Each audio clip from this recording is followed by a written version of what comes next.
नमस्कार, मैं हूं विकेश कुमार और आपके लिए लेकर आए हैं 67th बीपीएससी एंड सीडीपीओ के लिए फुली मॉक टेस्ट। और ये एडिटोरिया पब्लिकेशन का वॉल्यूम 2 है और प्रैक्टिस सेट संख्या 2 है। देखते हैं आज के प्रमुख प्रश्नों को। पीडीएफ आपको नॉलेज जंक्शन मस्ती टेलीग्राम चैनल पर उपलब्ध रहेगा, वहाँ से आप प्राप्त कर सकते हैं। तो मेरा पहला प्रश्न इस प्रकार से है, कहा गया है कि निम्नलिखित में से पुर्तगालियों के विषय में कौन सा कथन जो है असत्य है यानी कि गलत है। तो देखते हैं पुर्तगालियों के बारे में असत्य कथन कौन सा है। तो कहा जा रहा है कि सर्वप्रथम भारत में व्यापारिक संबंध स्थापित करने वाली यूरोपीय शक्ति पुर्तगाली ही थी। तो ये बात सत्य है, क्योंकि 1498 में आया था और 1961 में गोवा को आज़ाद करके गया था। यानी कि सबसे पहले आने वाले और सबसे बाद में जाने वाले पुर्तगाली ही था। अगले विकल्पों को देखें। कहता है पुर्तगालियों ने भारत में तंबाकू, मूंगफली, आलू, मक्का एवं पपीता की खेती की शुरुआत की थी। यह भी बात सत्य है। और भारत में जहाज निर्माण तथा प्रिंटिंग प्रेस की स्थापना का श्रेय पुर्तगालियों को दिया जाता है। ये भी सत्य है। और भारत में गौथिक स्थापत्य कला का आगमन पुर्तगालियों के माध्यम से हुआ है। ये भी सत्य है। तो इनमें से एक से अधिक हो जाएगा, क्योंकि ये सभी का सभी विकल्प जो है सत्य ही है। अगले प्रश्न को देखा जाए, यानी कि ये इसमें हो जाएगा असत्य, यानी इनमें से कोई नहीं, क्योंकि ये जो है गलत एक भी विकल्प नहीं है। अगला सवाल देखें, ददनी प्रथा के संबंध में कौन सा कथन सही है। तो ददनी प्रथा के संबंध में देखा जाए तो यह व्यापारियों द्वारा कारीगरों को दी जाने वाली पूंजीगत सहायता से संबंधित था। यानी व्यापारियों के द्वारा कारीगरों को दी जाने वाली पूंजीगत सहायता से संबंधित प्रथा को ही ददनी प्रथा कहा गया था। अगले प्रश्नों को देखा जाए, भारत छोड़ो आंदोलन के दौरान आज़ाद दास्ता के कार्यों में क्या शामिल नहीं था। तो आज़ाद दास्ता के कार्यों में देखा जाए तो साधारण तोड़फोड़ के माध्यम से सरकारी कार्यवाही में बाधा पहुंचाना भी था, और लोकप्रिय अधिकारियों की हत्या इसमें ये नहीं था। बाकी अग्निकांड द्वारा सरकारी फाइलों को नष्ट करना था, और रासायनिक पदार्थों तथा बारूद द्वारा विस्फोट करके फैक्ट्री, कार्यालय आदि का विनाश करना इसका लक्ष्य था। तो आंसर बी हो जाएगा, जो कि इसके अंतर्गत में नहीं था। अगले प्रश्नों को देखा जाए, कहता है सम्राट शाह आलम द्वितीय ने ईस्ट इंडिया कंपनी को बंगाल, बिहार तथा उड़ीसा की दीवानी प्रदान की थी 12 अगस्त 1765 को इलाहाबाद की प्रथम संधि, जो कि शाह आलम द्वितीय के साथ किया गया था। अगले प्रश्नों को देखें। कहता है किस आयोग ने सर्वप्रथम यह सिफारिश किया कि ज़रूरतमंद लोगों को अकाल के दौरान सहायता प्रदान करना राज्य का कर्तव्य है। तो ये एस्ट्रेची आयोग के समिति के द्वारा दिया गया था। अगला सवाल, तेभागा आंदोलन से प्रभावित क्षेत्रों में कौन सा क्षेत्र शामिल था। तो तेभागा आंदोलन की बात हो रही, तो ये कंपाराम तथा भवन सिंह के द्वारा चलाया गया था त्रिपुरा के शाहाबाद में, और ये बंगाल तक फैला था।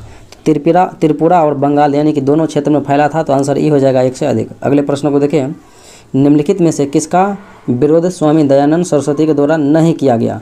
तो मूर्ति पूजा का विरोध किया, बहुदेववाद का विरोध किया, तंत्र मंत्र का विरोध किया, लेकिन पुनर्जन्म एवं कर्मवाद का विरोध नहीं किया। अगले प्रश्न को देखें, निम्नलिखित में से किसे भारतीय पत्रकारिता का राजकुमार कहा जाता है। तो कृष्णदास पाल को भारतीय पत्रकारिता का राजकुमार कहा जाता है। अगला सवाल, लॉर्ड डलहौजी की राज्य हड़प नीति के अंतर्गत निम्नलिखित में से सर्वप्रथम किस राज्य का विलय किया गया। तो लॉर्ड डलहौजी ने राज्य विलय नीति का शिकार सर्वप्रथम 1848 में सतारा को बनाया था, और जैतपुर समरपुर को 1849 में बनाया था, झांसी को 1853 में, और अवध को 1856 में जो है कुशासन का आरोप लगाकर अंग्रेजी राज में मिला लिया गया था। उस समय अंतिम नवाब वाजिद अली शाह थे। अगले सवाल को देखें, मोहम्मद लिटरेरी सोसाइटी की स्थापना किसके द्वारा किया गया। तो अब्दुल लतीफ़ खां के द्वारा किया गया है। अगले प्रश्नों को देखें, एक पुस्तक है ए नेशन इन मेकिंग। तो ए नेशन इन मेकिंग के लेखक हैं सुरेंद्रनाथ बनर्जी। अगले प्रश्नों को देखें, भारतीय अखबारों पर अंकुश लगाने के लिए ब्रिटिश सरकार के द्वारा vernacular press act Lord Lytton के द्वारा लाया गया था 1878 में, और ये लाया गया था सोम प्रकाश पत्रिका पर, और लेकिन इसके दर से जो है अमृत बाजार पत्रिका ने बंगला के बजाय अंग्रेजी में रूपांतरण हो गया था, और पायनियर पत्रिका ने इसका समर्थन दिया था। तो ये 1878 में लाया गया। तो आंसर ही हो जाएगा, इनमें से कोई नहीं, क्योंकि विकल्प में मौजूद नहीं है। अगले प्रश्नों को देखें, किस वर्ष भारत में प्रथम रेलगाड़ी का निर्माण किया गया। यानी बिहार में पहले रेलगाड़ी का निर्माण कब किया गया था? तो बिहार में सबसे पहले जो रेल चलाया गया था तो 1860 से 62 के दौरान। और भारत में बात करें तो 1853 में सर्वप्रथम मुंबई थाने के बीच चला गया था 34 किलोमीटर। अगला सवाल, मुजफ्फरपुर बम कांड 1908 में किस क्रांतिकारी नेताओं को फांसी दी गई थी? तो प्रफुल्ल चौकी तो आत्महत्या कर लिया था, लेकिन खुदीराम बोस को फांसी दिया गया था 11 अगस्त 1908 को। अगले प्रश्न को देखें, किस वर्ष ब्रिटिश सरकार द्वारा साम्यवादी पार्टी पर प्रतिबंध लगा दिया गया?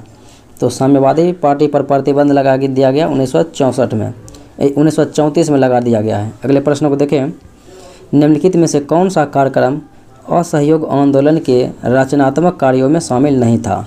तो असहयोग आंदोलन के रचनात्मक कार्यों में देखा जाए तो राष्ट्रीय विद्यालयों एवं पंचायतों की अदालतों की स्थापना करना, तो ये इसके दायरे में था। फिर देखा जाए तो अस्पृश्यता को अंत करना, ये भी था। और चरखा एवं खादी को लोकप्रिय बनाना, ये भी था। हिंदू मुस्लिम एकता को मजबूत करना, ये भी था।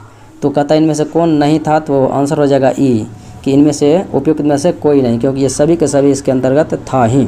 अगले प्रश्न को देखा जाए, किस आंदोलन से पूर्व महात्मा गांधी ने कहा मैंने रोटी मांगी और बदले में मुझे पत्थर मिला? तो ये कहा गया था सविनय अवज्ञा आंदोलन, जो कि 1930 में नमक कानून के विरुद्ध में चलाया गया था। अगले प्रश्नों को देखा जाए, कहता है जिया तरंग आंदोलन कहाँ पर प्रारंभ किया गया था?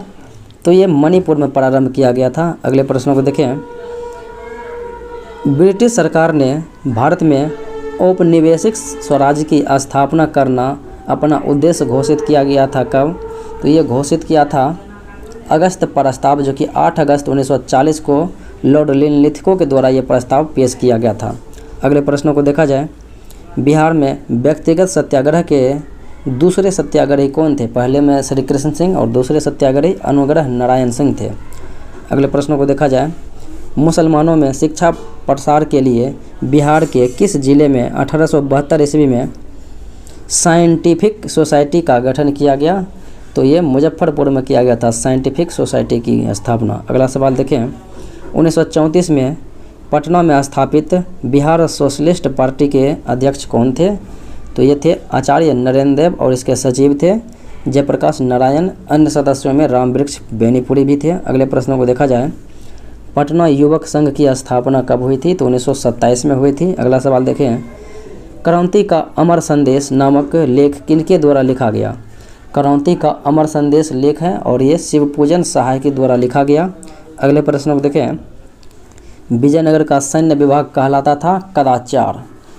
अगले प्रश्नों को देखें, हुमायूं द्वारा लड़े गए प्रमुख युद्धों में सबसे बाद में कौन सा लड़ा गया? तो हुमायूं ने 1539 ईस्वी में जो है चौसा का युद्ध लड़ा था और शेरशाह सूरी से पराजित हुआ था। और देवरा का युद्ध 1531 में लड़ा गया था। कन्नौज का युद्ध 1540 में लड़ा गया था, शेरशाह सूरी से पराजित हुआ। और सरयुंद का युद्ध जो है इसके जीवन का आखिरी युद्ध था, 1555 में लड़ा गया था। तो आंसर डी हो जाएगा। अगले प्रश्नों को देखा जाए, निम्नलिखित में से किसे भारत का सादी कहा जाता है? तो अमीर हसन देहलवी को कहा जाता है भारत का सादी, अमीर हसन देहलवी। अगले प्रश्नों को देखें, किस मुगल शासक का मकबरा भारत में स्थित नहीं है? तो बाबर का मकबरा कहाँ पर है? तो ये काबुल में है। तो काबुल कहाँ पर है? अफगानिस्तान में। जहांगीर का मकबरा शाहदरा में है। शाहदरा कहाँ पर है? तो लाहौर में है। तो लाहौर पाकिस्तान में। इस प्रकार से ई हो जाएगा बाबर और जहांगीर, यानी कि एक से अधिक। अगले प्रश्नों को देखें, निम्नलिखित में से कौन सा अकबर द्वारा चलाया गया सबसे बड़ा सोना का सिक्का? तो यह था संसब। अगला सवाल देखें, सिखों के 10वें गुरु गोविंद सिंह के बारे में निम्नलिखित में से कौन सा कथन असत्य है? तो इन्होंने प्रत्येक सिख को पंचम कार धारण करने के लिए आदेश दिया, यानी कि कृपान, कटारी, कच्छा, कंघी, केस। तो ये 5 को अनिवार्य किया, यह बात सत्य है। और इन्होंने पूरक ग्रंथ, यानी कि पूरक ग्रंथ 10वें बादशाह का ग्रंथ का संकलन किया, यह भी सत्य है। और इन्होंने पाहुल प्रणाली की शुरुआत किया, यह भी सत्य है। और इन्होंने सिखों की अलग विवाह पद्धति लवन पद्धति का प्रारंभ किया, तो यह गलत है, क्योंकि यह सिखों के तीसरे गुरु अमरदास के द्वारा किया गया था लवन प्रथा। तो आंसर डी हो जाएगा, जो कि गलत है। अगले प्रश्नों को देखें, ऋग्वैदिक कालीन समाज में लांगल शब्द का प्रयोग किसके लिए किया जाता था? तो यह हल के लिए किया जाता था। अगला सवाल देखें, क्षणिकवाद का संबंध किस धर्म से है? तो यह है बौद्ध धर्म से। अगला सवाल देखिए, निम्न में से किस हड़प्पाई स्थल से एक उन्नत जल प्रबंधन साक्ष्य मिला था? तो हड़प्पा सभ्यता के स्थल धौलावीरा से जो है उन्नत जल प्रबंधन मिला था। और बात करें तो आलमगीरपुर, ये हिंडन नदी के किनारे है, उत्तर प्रदेश में, कालीबंगन राजस्थान में, लोथल और धौलावीरा ये सब गुजरात में है। अगले प्रश्न को देखें, कहता है मौर्य साम्राज्य के संदर्भ में असत्य कथनों की पहचान करना है। तो कहता है मौर्य साम्राज्य की स्थापना 321 ईस्वी में चंद्रगुप्त मौर्य ने किया, 321 ईस्वी पूर्व में किया था, इसीलिए जो है ये गलत है। और मौर्य शासकों का उल्लेख जैन, बौद्ध और पौराणिक ग्रंथों में मिलता है, यह सत्य है। अशोक के अधिकांश अभिलेख प्राकृत भाषा में है, ये भी सत्य है। और दक्षिण भारत से प्राप्त अभिलेखों में अरमाइक एवं यूनानी लिपियों का प्रयोग किया गया, ये भी असत्य है। तो आंसर जो है ए और डी जो है असत्य है, तो आंसर ई हो जाएगा इनमें से एक से अधिक। अगले प्रश्न को देखें, निम्नलिखित में से किस तीर्थंकर का नाम ऋग्वेद में वर्णित है? तो जैन धर्म के तीर्थंकर की बात करें तो एक तो ऋषभदेव था, एक तो अरिष्टनेमी था। ऋषभदेव और अरिष्टनेमी का उल्लेख जो है ऋग्वेद में वर्णित किया गया है, तो आंसर ई हो जाएगा एक से अधिक। अगले प्रश्न को देखें, कहता है चोलकालीन उत्तरा मेरुर अभिलेख के अनुसार सभा के सदस्यों की योग्यता के संबंध में कौन सा कथन असत्य है यानी कि गलत है? तो व्यक्ति के पास अपना घर होना चाहिए, यह सत्य है। और प्रशासनिक मामलों की जानकारी के साथ ईमानदार होना चाहिए, यह भी सत्य है। और वेदों का ज्ञान होना चाहिए, यह भी सत्य है। व्यक्ति की आयु 30 से 70 वर्ष के बीच होनी चाहिए, यही नियम था, तो जो कि गलत है, यानी 30 से गलत है, 35 से 70 होगा। अगला सवाल, निम्नलिखित में से किसने समुद्रगुप्त को भारत का नेपोलियन कहा था? तो यह था विसेंट स्मिथ। अगले प्रश्नों को देखें, कदम्ब राज्य के संबंध में कौन सा कथन सही है? तो देखा जाए तो कदम्ब राज्य की स्थापना मयूर शर्मन के द्वारा किया गया था, तो ये कथन बिल्कुल सत्य है। और फिर कहा गया है कि कदम्ब राजवंश की राजधानी बनवासी थी, तो ये कथन जो इनके बारे में भी सत्य है। और अगले प्रश्नों को देखें, कहता है कि यह राजवंश कर्नाटक और कोंकण में फैला हुआ था, तो ये भी बात इनके बारे में सत्य है, तो आंसर हो जाएगा डी 1, 2, 3। अगले प्रश्नों को देखें, निम्नलिखित कथनों में कौन सा कथन असत्य है? तो कहा गया है कि बौद्ध धर्म में आत्मा की मान्यता नहीं थी, तो ये बात सत्य है।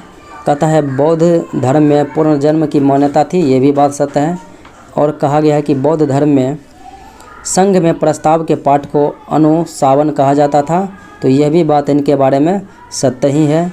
और अगले विकल्प को देखें तो कहा गया है कि बौद्ध धर्म में संघ की सदस्यता राजा के सेवक, चोर, दास एवं रोगी व्यक्तियों को भी प्रदान किया जाता था, तो ये इनके बारे में जो है गलत है, इसके बारे में ऐसा उल्लेख नहीं किया गया है। अगले प्रश्नों को देखा जाए, एक तरफ लेखक है, एक तरफ जो है किताबें हैं, कौन सा कथन यानी कि इसमें गलत है? तो प्लिनी के द्वारा नेचुरल हिस्ट्री लिखा गया, यही कथन जो है गलत है। पेरिप्लस ऑफ द इरिथ्रियन सी, ये जो है अज्ञात लेखकों ने लिखा गया है, यानी अज्ञात के द्वारा लिखा गया, ये इसके बारे में जानकारी नहीं मिलती है, तो ये आपका ये गलत है। और प्लिनी के ये टॉलमी के द्वारा भारत का भूगोल लिखा गया, कात्यायन के द्वारा गार्गी संहिता लिखा गया और अली अहमद के द्वारा चर्चनामा लिखा गया। अगले प्रश्नों को देखें, निम्नलिखित में से कौन सा अधिकार वाक्य एवं अभिव्यक्ति की स्वतंत्रता के अंतर्गत शामिल है? तो भारतीय संविधान के अनुच्छेद 19 में 6 प्रकार की जो है स्वतंत्रताएं यानी कि 6 प्रकार की मौलिक अधिकारें दी गई है, जिसके अंतर्गत जो है निवास की स्वतंत्रता है, कहीं भी बस सकते हैं। और व्यवसाय की स्वतंत्रता दिया गया, सम्मेलन यानी सभा करने की स्वतंत्रता, और भ्रमण यानी कि किसी भी क्षेत्र भूभाग में घूम सकते हैं, ड्राइव कर सकते हैं, इसकी स्वतंत्रता दी गई है, तो आंसर ई हो जाएगा। एक से अधिक जो है आपको स्वतंत्रताएं प्रदान की गई है। अगले प्रश्न को देखें, वरीयता क्रम में भारत के मुख्य निर्वाचन आयुक्त का पद किसके समतुल्य है? तो मुख्य निर्वाचन के पद जो है संघ लोक सेवा आयोग के सदस्यों के समतुल्य है। और वरीयता क्रम में देखा जाए तो राष्ट्रपति, उपराष्ट्रपति, फिर प्रधानमंत्री, फिर आते हैं राज्यों के राज्यपाल, फिर उसके बाद आते हैं भूतपूर्व राष्ट्रपति। अगला सवाल, राज्यों के लिए राजभाषा का निर्धारण कौन करता है? ये संबंधित राज्य का विधानमंडल के द्वारा किया जाता है, राज्यों के लिए राजभाषा का निर्धारण। अगला सवाल, अवसर की समानता उल्लेख भारतीय संविधान के किन किन में उल्लेख किया गया है? तो अवसर की समानता लोक नियोजन के विषय में अवसर की समानता अनुच्छेद 16 में है, यानी कि मूल अधिकार में भी है, और ये बात प्रस्तावना में भी है। तो आंसर डी हो जाएगा, प्रस्तावना और मूल अधिकार। अगला सवाल, निम्नलिखित में से किस में भारतीय संविधान के अंतर्गत जो है समान नागरिक संहिता का उपबंध है? तो अनुच्छेद 44 में समान नागरिक संहिता की जिक्र है, जो कि गोवा में लागू है। तो आंसर ये जो है राज्य के नीति निर्देशक सिद्धांत के अंतर्गत है, जो कि अनुच्छेद 36 से 51 के बीच और भाग 4 में इसका वर्णन है। तो आंसर ई हो जाएगा, क्योंकि राज्य का नीति निर्देशक सिद्धांत तो ऑप्शन में मौजूद नहीं है, तो इनमें से कोई नहीं। अगले सवाल को देखें, निम्नलिखित में से किस राज्य में विधान परिषद नहीं है? तो विधान परिषद देखा जाए तो वर्तमान में तो यूपी में भी है और बिहार में भी है। फिर उसके बाद देखा जाए तो तेलंगाना, कर्नाटक, आंध्र प्रदेश, महाराष्ट्र, ये सभी में है। यूपी में 99 है, बिहार में 75 है, तेलंगाना में 40 है, कर्नाटक में भी 75 है, महाराष्ट्र में 78 है और आंध्र प्रदेश में 50 है। अगले प्रश्न, यानी कि आंसर ई हो जाएगा, इनमें से कोई नहीं, क्योंकि सभी में मौजूद है। अगले प्रश्न को देखें, निम्नलिखित में से कौन सा भारत के राष्ट्रपति के चुनाव के निर्धारित निर्वाचक मंडल का हिस्सा तो होता है, लेकिन महाभियोग के लिए नहीं? तो निर्वाचक मंडल में लोकसभा, राज्यसभा और विधानसभा के निर्वाचित सदस्य होते हैं, लेकिन महाभियोग लोकसभा या राज्यसभा के द्वारा लगाया जाता है। तो विधानसभा के इसमें कोई भी उल्लेख नहीं है। अगले प्रश्न को देखें, निम्नलिखित में से किस निकाय का भारतीय संविधान में उल्लेख नहीं है? तो भारतीय संविधान में जो है उल्लेख नहीं है, तो वो निकाय कौन सा है? तो यह है क्षेत्रीय परिषद, क्योंकि क्षेत्रीय परिषद जो है ये संसदीय समिति के द्वारा किया गया था, तो इसके अंतर्गत ये संविधान के दायरे में नहीं है। बाकी वित्त आयोग, अंतर्राज्यीय परिषद और कैबिनेट का प्रयोग, यानी ये सब जो है संविधान में उल्लेखित हैं। अगले प्रश्नों को देखा जाए, निम्न में से किस अनुच्छेद में यह उपबंध है कि राज्य के नीति निर्देशक तक जो है न्यायालय द्वारा परिवर्तनीय नहीं है, यानी कि इसके खिलाफ न्यायालय नहीं जा सकते हैं? अनुच्छेद 37 में कहा गया है। अगले प्रश्नों को देखें, संविधान के किस संशोधन के माध्यम से केंद्र एवं किसी राज्य में मंत्रिपरिषद के आकार को क्रमशः लोकसभा के सदस्यों की कुल संख्या का एवं उस राज्य के विधानसभा के सदस्यों के कुल संख्या का 15% से यानी 15% कर दिया है? तो ये 51वां संविधान संशोधन हुआ था 2003 में, इसी में ये उपबंध किया गया था। तो आंसर ई हो जाएगा, इनमें से कोई नहीं, क्योंकि ये विकल्प में मौजूद नहीं है। अगले प्रश्न को देखें, उच्च न्यायालय के मुख्य क्षेत्राधिकार में सम्मिलित नहीं है? तो उच्च न्यायालय यानी हाईकोर्ट के मुख्य क्षेत्राधिकार में प्रारंभिक क्षेत्राधिकार, अपीलीय क्षेत्राधिकार और निरीक्षण क्षेत्राधिकार आता है, जबकि परामर्शदात्री क्षेत्राधिकार ये केवल सर्वोच्च न्यायालय में आता है, सुप्रीम कोर्ट में। अगले प्रश्न को देखें, किसी राज्य में विधान परिषद के गठन संबंधी गठन एवं उसकी समाप्ति की जा सकती है किस प्रकार से? तो किसी भी राज्य में अगर विधान परिषद का गठन करना हो या उसकी समाप्ति, तो संबंधित राज्य की विधानसभा द्वारा पूर्ण बहुमत से पारित करने के बाद जो है ये प्रस्ताव संसद के द्वारा पारित होना चाहिए। अगले प्रश्नों को देखा जाए, भारत के महान्यायवादी के संदर्भ में असत्य कथनों की पहचान करना है। तो कहता हुआ लोकसभा में बोल सकता है, सही है, और लोकसभा की कार्रवाई में भाग से ले सकता है, ये भी सही है, और वह लोकसभा की जिस समिति का सदस्य है उसमें बोल सकता है, कार्रवाई में भाग ले सकता है, सही है, और वह मतदान कर सकता है, ये गलत है, क्योंकि मतदान नहीं कर सकता है।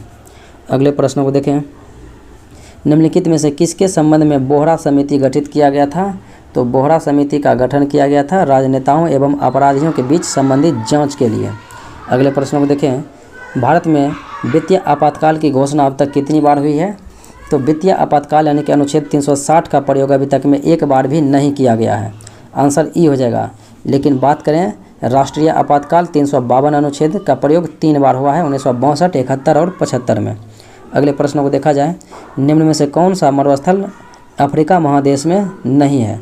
तो सहारा, कलाहारी और बायुदा ये सब अफ्रीका महादेश में, जबकि मोजावे मरुस्थल उत्तरी अमेरिकी देश USA यानी कि संयुक्त राज्य अमेरिका में है। अगला प्रश्न देखें, निम्नलिखित देशों में से दक्षिण अमेरिका का स्थलरुद्ध देश कौन सा है?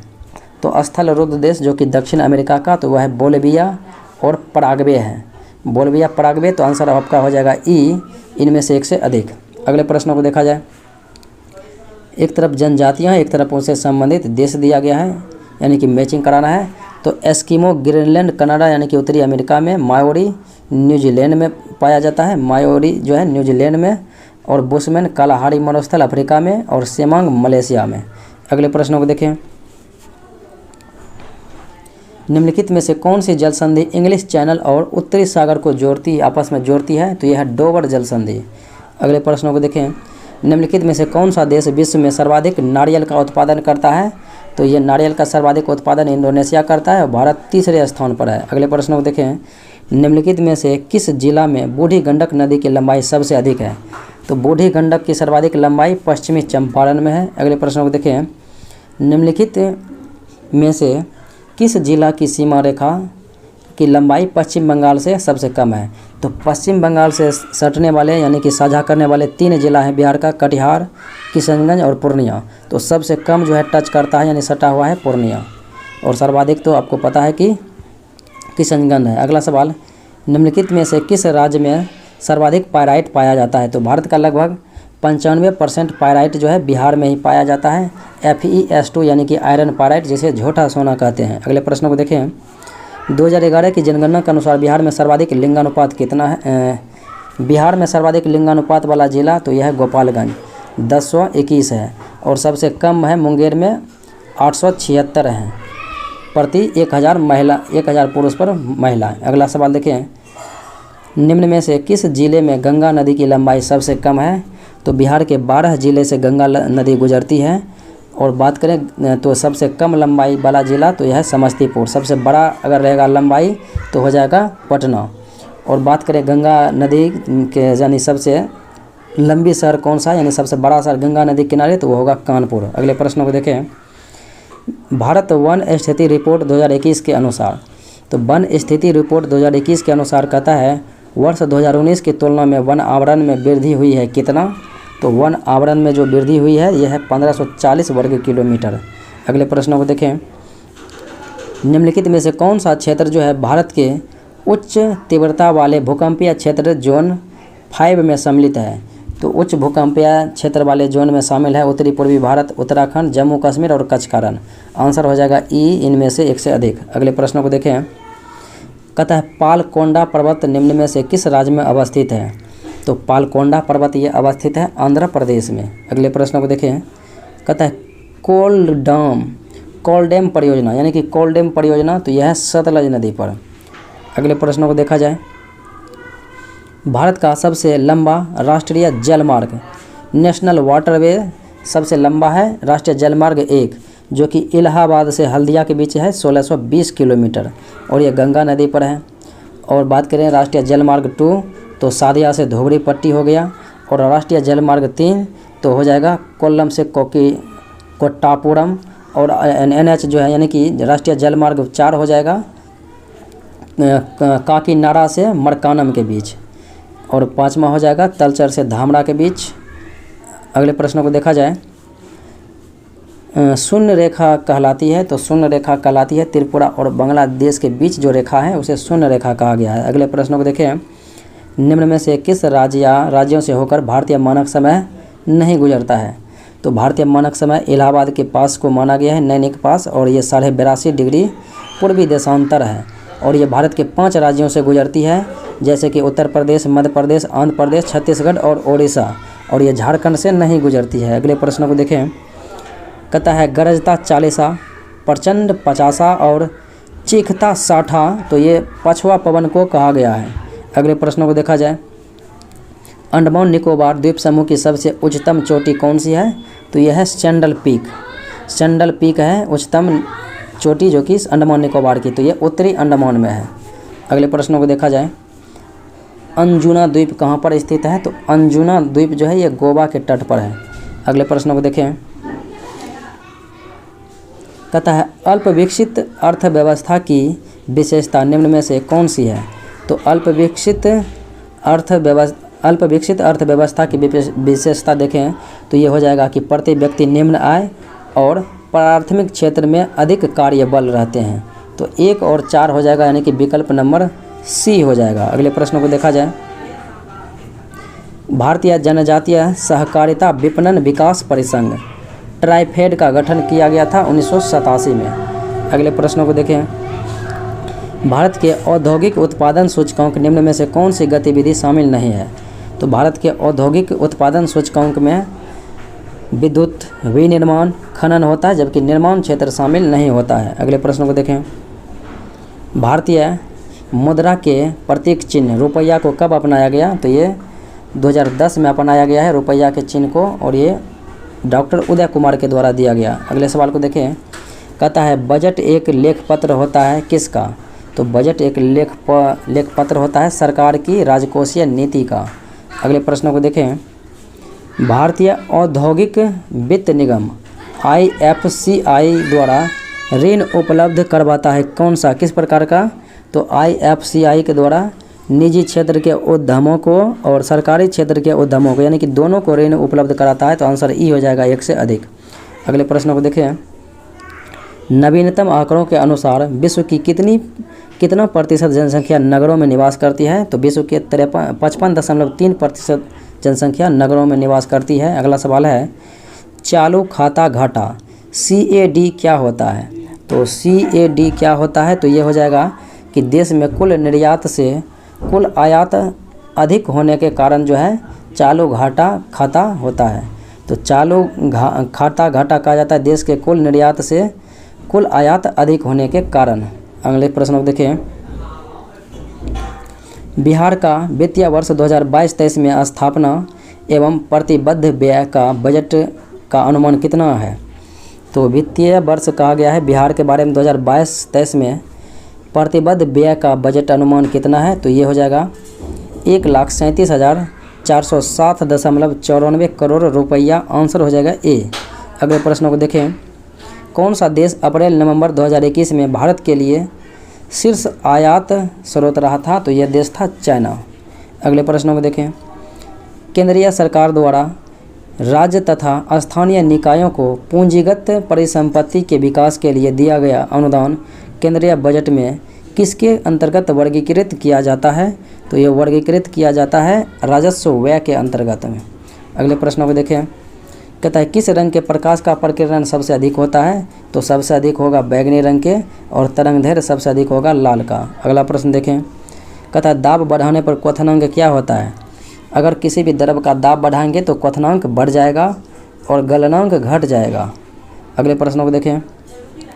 शुष्क सेल में कैथोड के रूप में कौन सा कार्य करता है? तो शुष्क सेल कैथोड के रूप में यानी कि ऋणात्मक के रूप में जो है जस्ता का प्रयोग किया जाता है, और एनोड यानी कि धनात्मक रूप में कार्बन के क्षार का प्रयोग किया जाता है। अगले सवाल को देखें। निकट दृष्टि दोष के संबंध में सत्य कथनों की पहचान करना है। तो इसका कहता है इसमें लेंस की गोलाई बढ़ जाती है, यह सत्य है। लेंस की फोकस दूरी घट जाती है, यह भी सत्य है। और लेंस की क्षमता बढ़ जाती है, यह भी सत्य है। लेंस की क्षमता घटती है, यही गलत है। यानी कि पूछा जा रहा है सत्य, तो सत्य आपका हो जाएगा 1 से अधिक जो है सत्य है। अगले प्रश्नों को देखें। चुंबकीय फ्लक्स का SI मात्रक क्या होता है? तो चुंबकीय फ्लक्स का हो जाएगा वेबर। अगले प्रश्नों को देखें। 50 डिग्री C कितने फ़ारेनहाइट होगा? तो आपको पता है कि C/5 = F-32/9। अब यहाँ पर 50 आप रखेंगे तो कितना बार में कटेगा? 50, तो ये 10 बार में कट गया है। तो यहाँ पर 10 नंबर 90 प्लस कितना जोड़ेंगे 32, तो कितना हो जाएगा 2 9 3 12, यानी कि 122 फ़ारेनहाइट। अगले प्रश्न को देखें। निम्नलिखित में से कौन सा युग्म सही सम्मिलित है? तो हिंग जो है जड़ से प्राप्त किया जाता है, यही केवल सही है। रबर तना से प्राप्त किया जाता है। कुनैन वृक्ष के छाल से प्राप्त किया जाता है। और अफीम जो है लेटेक्स की यानी कि अर्ध पका हुआ फल से प्राप्त किया जा सकता है। तो इस प्रकार से केवल ए सही है। अगले प्रश्न को देखें। प्रोटीन संश्लेषण में निम्न कोशिकाओं में से किनकी भूमिका सबसे अधिक रहती है? तो सबसे अधिक भूमिकाएं प्रोटीन के संश्लेषण में रहती है, तो यह है अंतःद्रव जालिका और राइबोसोम की। अगले प्रश्नों को देखें। किस जीव में बाह्य कंकाल तंत्र नहीं पाया जाता है? तो उभयचर वाले में बाह्य कंकाल तंत्र नहीं पाया जाता है। अगला सवाल देखें। निम्न में से कौन सा पदार्थ बारूद में सर्वाधिक मात्रा में प्रयोग किया जाता है? तो ये पोटेशियम नाइट्रेट है, यानी कि ऑप्शन नंबर सी। अगले प्रश्नों को देखें। पोलियो का वायरस शरीर में प्रवेश करता है? तो पोलियो का वायरस शरीर में प्रवेश करता है दूषित भोजन और जल के माध्यम से। अगले प्रश्नों को देखें। हवाई अड्डों पर विमान चालकों को संकेत देने के लिए किस गैस का प्रयोग किया जाता है?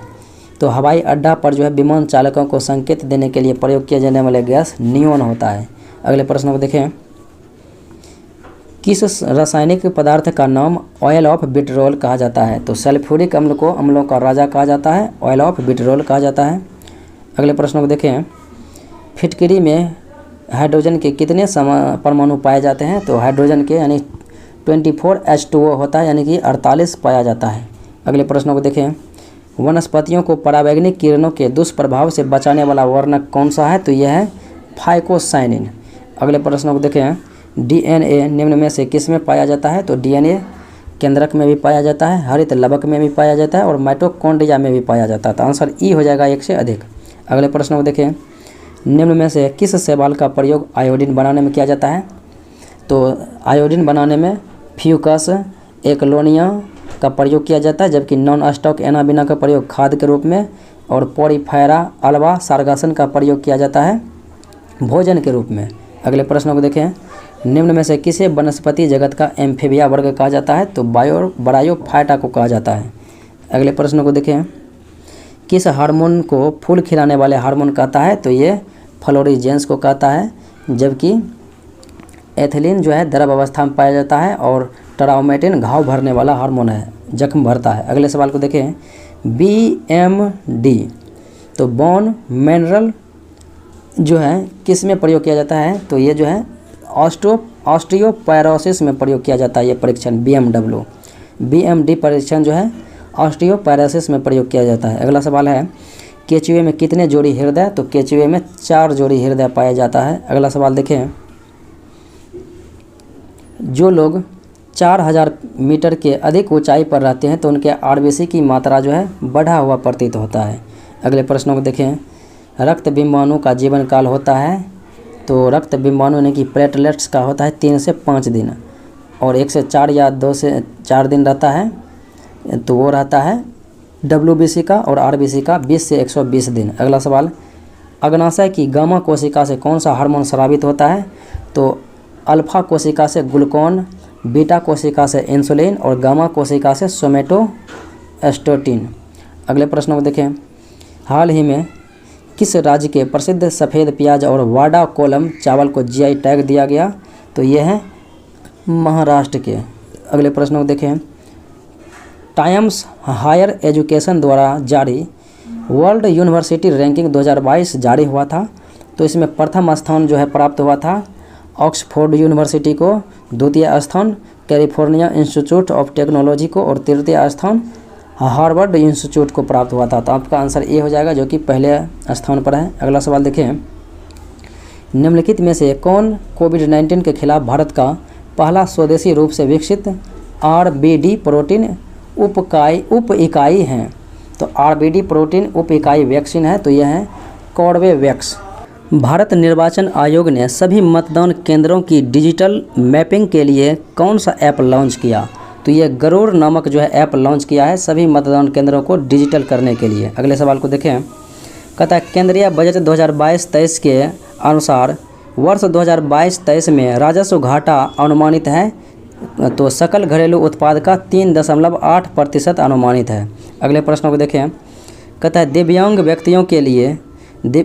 व्यक्तियों के अधिकारों और कल्याण को बढ़ावा देने के लिए किस बैंक ने दिव्यांग कर्मचारियों के लिए एक ऐप लॉन्च किया है? तो यह है PNB पंजाब नेशनल बैंक। अगले प्रश्न को देखें, किस संस्था ने कोविड-19 के कारण वर्ष 2020 को worst year in one record घोषित किया है? तो यह है विश्व पर्यटन संगठन। अगले प्रश्न को देखें, हाल ही में किस भारतीय मूल के व्यक्ति को नासा द्वारा कार्यकारी प्रमुख बनाया गया? तो यह है भाविया लाल। अगले प्रश्न को देखें, किस देश के राष्ट्रपति ने देश के गेटवे टू हेल एक विशाल रेगिस्तान गैस रिएक्टर में दशकों से जल रही आग को बुझाने का आदेश दिया? तो ये देश है तुर्कमेनिस्तान। तो आंसर हो जाएगा ए। अगले प्रश्न को देखा जाए, निम्नलिखित किस देश ने पहली बार अंतरिक्ष में सैन्य अभ्यास एस्टर एक्स का आयोजन किया? तो अंतरिक्ष में सैन्य अभ्यास एस्टर एक्स फ्रांस के द्वारा आयोजित किया गया। अगला सवाल देखें, जनवरी 2022 में किस देश ने बाल विवाह को अवैध बना दिया? तो यह देश है फिलीपींस। अगले प्रश्नों को देखा जाए, हाल ही में कौन सा देश अंतर्राष्ट्रीय सौर गठबंधन में शामिल होने वाला 102वां देश बन गया है? तो ये देश है एंटीगुआ और बारबोडा। तो आंसर बी सी हो जाएगा। अगले प्रश्नों को देखें, हाल ही में हुए निधन व्यक्तियों में से सही सुमेलित करना है। तो इस प्रकार से होगा, जैसे रोहित सरदना का मृत्यु हुआ तो वो आज तक न्यूज़ के यानी कि पत्रकारिता से संबंधित रहा, और जगमोहन मल्होत्रा ये जम्मू कश्मीर के पूर्व राज्यपाल थे, और पंडित देवव्रत चौधरी ये सितार वादक थे, और चंद्र तोमर ये जो है शूटर थे, यानी कि शूटिंग से संबंधित थी, शूटर दादी। अगले प्रश्नों को देखें, फरवरी 2021 में प्रकाशित पुस्तक ब्यूटीफुल थिंग्स के लेखिका तो यह है हंटर बाइडेन। अगले प्रश्नों को देखें, जनवरी 2022 में बाजार पूंजीकरण में $3 ट्रिलियन को पार करने वाली दुनिया की पहली कंपनी बन गई है एप्पल। अगले प्रश्नों को देखें, अंतर्राष्ट्रीय ऊर्जा एजेंसी द्वारा जारी इंडिया एनर्जी आउटलुक रिपोर्ट 2021 के रिपोर्ट के अनुसार किस वर्ष तक जो है भारत चीन एवं अमेरिका के बाद दुनिया का तीसरा सबसे बड़ा ऊर्जा उपभोक्ता देश बन जाएगा? तो ऊर्जा उपभोक्ता देश बन जाएगा 2030 में, ऐसा अनुमानित लगाया जा रहा है, चीन और अमेरिका के बाद। अगले प्रश्नों को देखा जाए, निम्नलिखित में से किसे तंजानिया की पहली महिला राष्ट्रपति के रूप में चुना गया है? तो यह है सामिया सुलूह हसन, तंजानिया की पहली महिला राष्ट्रपति। अगला सवाल देखें, हाल ही में वैज्ञानिकों ने किस ग्रह पर पहली बार एक्स किरणों के उत्सर्जन की खोज किया है? तो ये अरुण ग्रह पर किया है। अगले प्रश्नों को देखें, अप्रैल 2021 में FACT यानी फैक्ट समूह से संबंधित विद्रोहियों से लड़ते हुए किस अफ्रीकी देश के राष्ट्रपति इदरिस डेबी की मृत्यु हो गई? तो इदरिस डेबी की मृत्यु हो गई, ये जो है चाड का था। अगले प्रश्नों को देखें, विंबलडन टेनिस टूर्नामेंट 2021 के महिला एकल का उपविजेता, तो महिला एकल का विजेता जो है ये एशले बार्टी थी, लेकिन उपविजेता तो ये हो जाएगी कैरोलिना प्लिस्कोवा। अगले प्रश्नों को देखें, हाल ही में किन दो देशों की वायुसेनाओं के बीच एक्स डेजर्ट नाइट 21 युद्धाभ्यास आयोजित किया गया? तो एक्स डेजर्ट नाइट ये भारत और फ्रांस के बीच आयोजित होता है जोधपुर में। अगले प्रश्नों को देखें, निम्नलिखित में से किस व्यक्ति को डॉक्टर APJ अब्दुल कलाम वैज्ञानिक पुरस्कार 2021 से सम्मानित किया गया? तो APJ अब्दुल कलाम वैज्ञानिक पुरस्कार 2021 से सम्मानित किए गए व्यक्तियों में बात करें तो यह है अमित केसरवानी। अगले प्रश्नों को देखें, किस मंत्रालय द्वारा हाल ही में ग्लोबल बायो इंडिया 2021 का आयोजन किया गया?